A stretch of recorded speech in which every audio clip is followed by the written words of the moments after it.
नमस्कार मित्रांनो, स्वागत आहे माझ्या ALD चॅनल। चित्रसेन नावाचा एक राजा होता। त्याचे राज्य म्हणजे जणू पृथ्वीवरील स्वर्गच। तो न्यायी होता, पराक्रमी होता आणि प्रजेवर मुलाप्रमाणे प्रेम करायचा। त्याच्या कोशात संपत्तीची कमतरता नव्हती।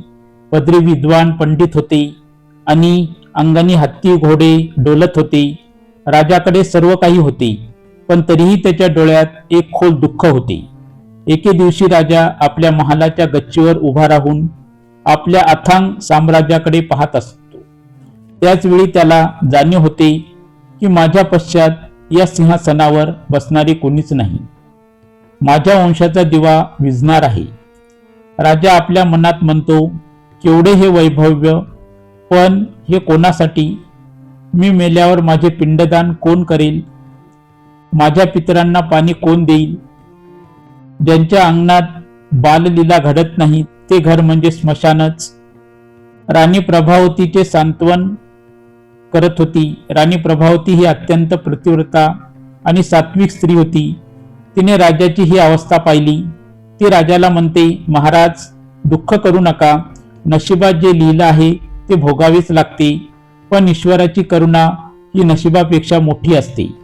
एकदा राजा नगरातून फेरफटका मारत असताना काही लोक त्याला वांझ म्हणून हिणवतात किंवा त्याच्याकडे पाहून तोंड फिरवतात। अशी जुनी समजूत होती की निपुत्रकाचे तोंड पाहू नये। या घटनेने राजाचे हृदय पिळवटून निघते। तो ठरवतो की आता हे राजसुख मला विषासारखे वाटत आहे। राजा चित्रसेन ठरवतो की आता केवळ ईश्वराचा धावा करायचा। तो आपली वस्त्रे उतरवून टाकतो, राजमुकुट बाजूला ठेवतो आणि साधी वल्कले परिधान करतो। राणी प्रभावती देखील सावलीसारखी त्याच्या मागे निघते। राजा आणि राणी अनवाणी पायांनी अरण्याच्या वाटेने चालू लागतात। ज्यांच्या पायाखाली रेशमी गालिचे असायचे, आज त्यांच्या पायात काटे रुतत होते, पण त्यांच्या मनात फक्त एकच ध्यास होता, परमेश्वराची भेट। राजा वनात पोहोचल्यावर तिथे हिंस्र पशूचा आवाज ऐकू येतो, पण राजाला भीती वाटत नाही। तो विचार करतो की जगातील सर्व नाती खोटी आहेत, केवळ ईश्वराचे नाते सत्य आहे। याच वनात त्याला एक महान ऋषीचा आश्रम दिसतो। तेथून त्याच्या जीवनाला नवीन दिशा मिळणार असते। श्रोते हो, राजा चित्रसेनाची ही अवस्था आपल्या सर्वांची आहे। आपल्याकडे सर्व काही असूनही आपण कशाच्या तरी अभावामुळे दुःखी असतो, पण हा अभावच आपल्याला देवाच्या वाटेवर घेऊन जातो। राजाचे वनात जाणे म्हणजे संसारातून विराग घेऊन ईश्वराकडे जाणे होय। राजा चित्रसेन आणि राणी प्रभावती अरण्यात भटकत असताना त्यांना एका सुंदर आणि शांत आश्रमाचे दर्शन घडते। तिथे हिंस्र पशु आपला क्रूरपणा विसरून एकत्र वावरत होते।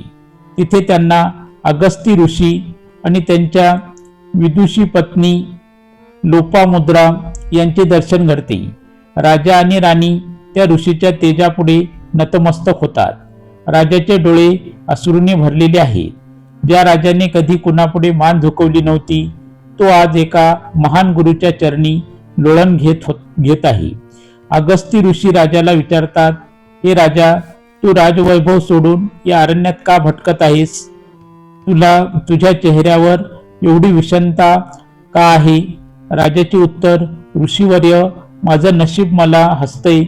माझ्या राज्यात सर्व काही आहे, पण माझ्या कर्माच्या वेलीला एकही फूल उमजलेलं नाही। लोक मला अपुत्री म्हणतात। मला सांगा, माझ्या पापाचे शालन कसे होईल? मला मोक्ष मिळेल का? राजाची ती व्याकुळता पाहून लोपामुद्रा मातेच्या हृदयात करुणा दाटून येते। त्या राजाला म्हणतात, राजा, निराश होऊ नकोस। या सृष्टीचा चालक भगवान शिव आहे। त्यांच्या इच्छेशिवाय झाडाचे पानही हलत नाही। तुझी ही व्यथा केवळ तोच दूर करू शकतो। आध्यात्मिक बोध ऋषी सांगतात की प्रारब्ध भोगतो नशेतम, प्रारब्ध भोगल्याशिवाय संपत नाही, पण जर ईश्वराची कृपा झाली तर तो प्रारब्धाची रेषाही पुसू शकतो। अगस्ती ऋषी राजा चित्रसेन आणि राणी प्रभावती यांना अनुग्रह देतात.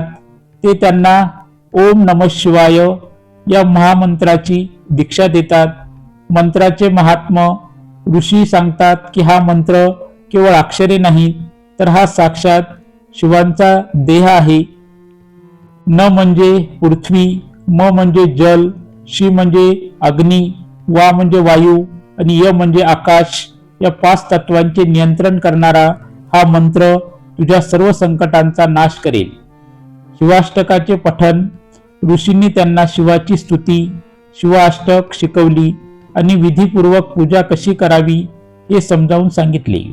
राजा आणि राणीने पूर्ण श्रद्धेने वनातच राहून अनुष्ठान सुरू केले. ते देहाचे भान विसरले. थंडी, वारा, पाऊस याची तमा न बाळगता राजा केवळ शिव शिव नामाचा जप करू लागला. राणी प्रभावतीने आपल्या पतीला या साधनेत मोलाची साथ दिली. राजाच्या मनात आता पुत्रप्राप्तीपेक्षाही शिवाची ओढ जास्त निर्माण झाली होती. जेव्हा भक्ती फळाला येते तेव्हा भक्त देवाला विसरतो आणि देव भक्ताच्या भेटीसाठी आसुसलेला असतो. श्रोते हो, तुम्हाला ही कथा आवडत असेल तर लाईक करा, शेअर करा, सबस्क्राईब करा. श्रोते हो, गुरु शिवाय मार्ग सापडत नाही. राजा चित्रसेन वनात गेला, पण जेव्हा त्याला गुरु भेटले तेव्हाच त्याच्या दुःखाला वाट मिळाली. ओम नमः शिवाय हा मंत्र किती शक्तिशाली आहे या भागातून स्पष्ट होते. आजच्या धक्काधक्कीच्या जीवनात आपणही या मंत्राचा आधार घेतला तर मन शांत होते. राजा चित्रसेन आणि राणी प्रभावती यांची कठोर तपश्चर्या फळाला येते. भगवान शिव त्यांच्या भक्तीवर प्रसन्न होतात. काही काळानंतर राणी प्रभावतीला पुत्र प्राप्ती होते. संपूर्ण राज्यात आनंदाची लाट उसळते. उत्साहाचे वर्णन. 12 वर्षे ज्या अंगणात शांतता होती तिथे आज पाळणा हल्ला. राजाने आपले सर्व भांडार ब्राह्मणांना आणि गरिबांना दान करण्यासाठी उघडले. मुलाचे नाव गोकर्ण ठेवले गेले. तो मुलगा दिसायला अत्यंत तेजस्वी आणि सात्विक होता. जेव्हा राजपुत्र गोकर्ण मोठा होऊ लागला तेव्हा परंपरेनुसार राजाने विद्वानांना आणि ज्योतिष्यांना त्यांचे भविष्य पाहण्यासाठी बोलावले. पण ज्योतिष्यांचे चेहरे उतरले. कुणीच काही बोलायला तयार नव्हते. हृदयदायक प्रसंग. राजाने विचारले, काय झाले? माझा पुत्र चक्रवर्ती राजा होईल ना? तेव्हा एक वयोवृद्ध ज्योतिष्याने सांगितले, महाराज, राजपुत्र सर्व गुणांनी संपन्न आहे, पण त्याचे आयुष्य अत्यंत अल्प आहे. त्याच्या नशिबात अल्पायुष्य आहे. राजाची अवस्था हे ऐकताच राजाच्या हातातील सुवर्णपात्र खाली पडले. ज्या पुत्रासाठी एवढी वर्ष वणवण केली तोच सोडून जाणार. राजा पुन्हा एकदा दुःखाच्या खाईत लोटला गेला. राजा रडू लागला, पण राणी प्रभावती मात्र शांत होती. तिने राजाला सावरले.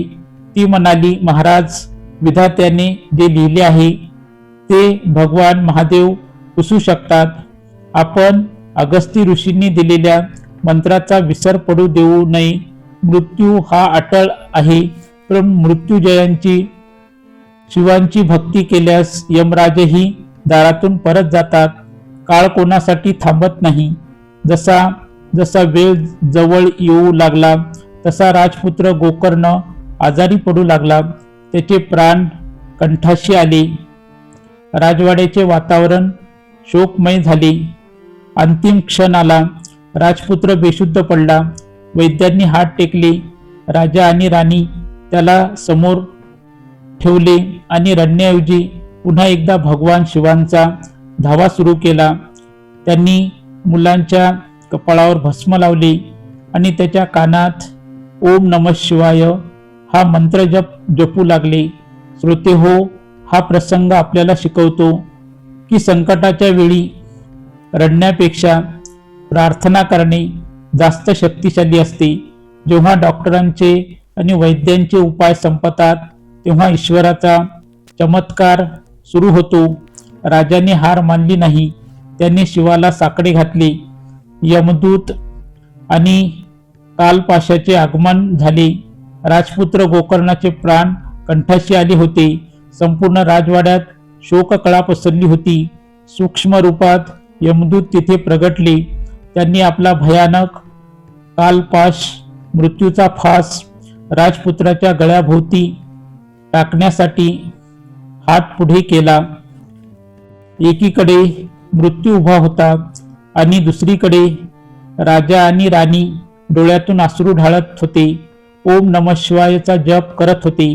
त्यांच्या भक्तीचा सुगंध कैलासापर्यंत पोहोचला होता.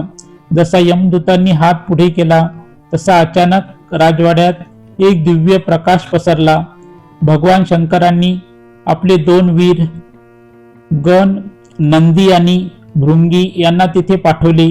शिवगणांनी यमदूताला अडवले आणि सांगितले, थांबा, या पुत्राला तुम्ही स्पर्श करू शकत नाही. याच्या कपाळावर भस्म आहे आणि याच्या कानात शिवनाम आहे. यमदूत म्हणाले, याचे आयुष्य संपले आहे.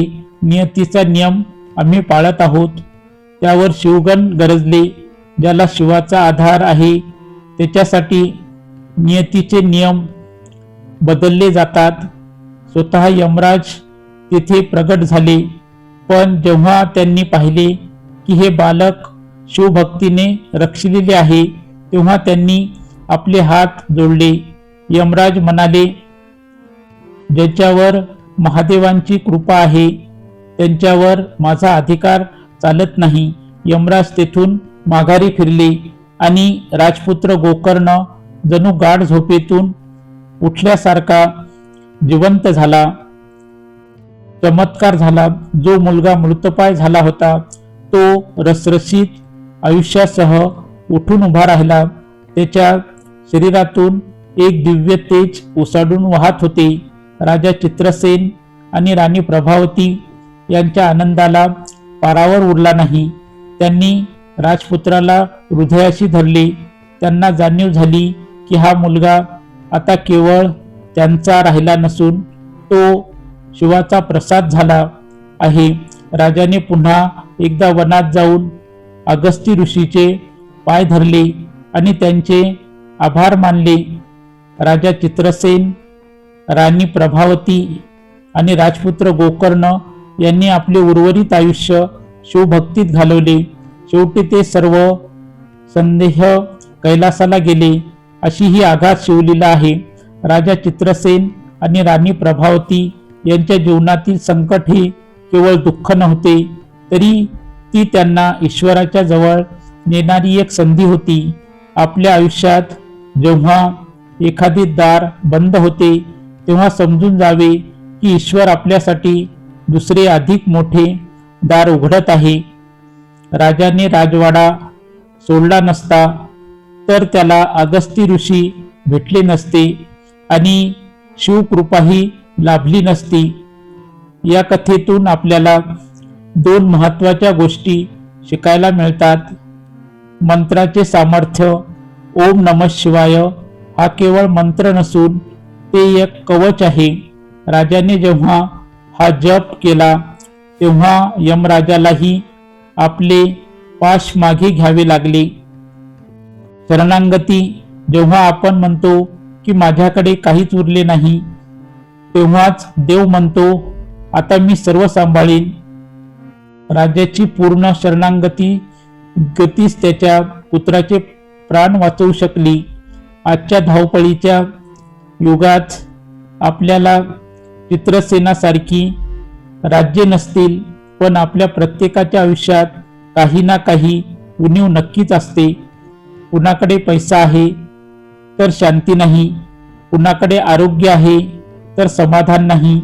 या सर्व व्याधीवर एकच औषध आहे, नामस्मरण. श्रद्धा. तिथेच देव असतो आणि जिथे देव असतो तिथे भीतीला थारा नसतो.